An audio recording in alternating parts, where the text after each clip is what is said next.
Hi guys! Samahan nyo kami pumunta ng Biton ngayon. Pero ito kasi, mga nakaraan pang video to. Nakaka, kasi sa full storage, alam nyo na. Ipopost ko lang. Ngayon, mga kaganapan namin dyan. Ayan, papakilala ko yung mga kasama ko. Si nanay, si lolo, tapos si mami, si daddy. Yan yung kadalaw kong kapatid. Nagtitiktok pa rin kahit tibang-tibang na yung daanan. Tapos yung kapatid kong kala mong ang daming iniisip. Ayun naman ko, tamang video lang. Dahil mahiluhin tayo, sa tabi tayo ng bintana. Ayan, pinapa-slow down tayo kasi alam nyo, ang daan dyan, paikot-ikot. Nakakahilo. Marasa pa. Buti na lang hindi ako masyadong mahihiluhin kasi nasa tabi tayo ng bintana. Yan ang ating talagang pwesto. Kung makikita nyo dyan, yung wipes ng daddy ko, tamang hila-hila lang. Kasi nasira yan, B.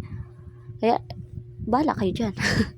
Ayan, kung makikita nyo yung ang ganda papuntang Biton. Pero Magallanes pa lang yan. Pero, sobrang ang ganda ng mga view dito, guys. Uulitin ko talaga. Susulitin ko. Meron din silang park doon, no?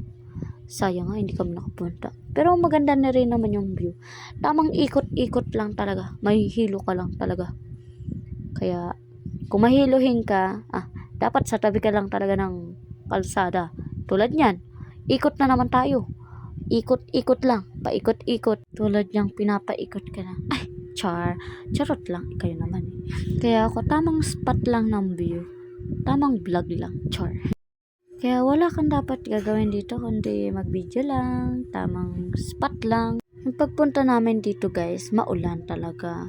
Siyempre, tamang hina-hina lang kasi baka madulas tayo. Pero siyempre, yung mga lalo na motorista, madulas talaga dito. Kaya dapat magdahan-dahan ka lang talaga. Pero ayan, tamang spot lang ng view, maganda. Siyempre, marami tayong magagandang nakuhanan dyan. Kaya ayan, maaga kami umalis sa bahay. Kaya ayan, gutom na gutom kami. Ayan yung kapatid ko, kumakanta na.